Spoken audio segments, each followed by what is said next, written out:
Otec, máme oheň a drevo na spaľovanú obeť. Ale kde je baránok? Boh sa postará, syn môj.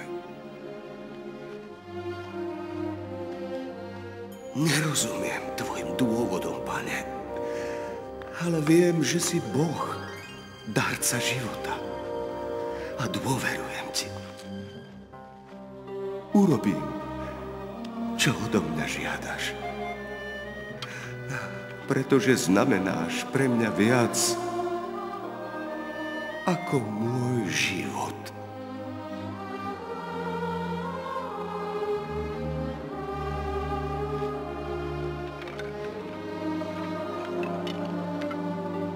Čo sa deje, otec?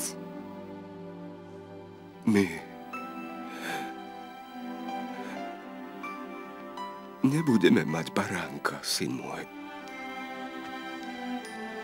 Ale povedal si, že Boh sa postará. A on to urobí, otec. Nie. Netráp sa, otec. Boh sa... Ty si baránok, Izák. Ty si tá obeť, ktorú si Boh žiada. Otec?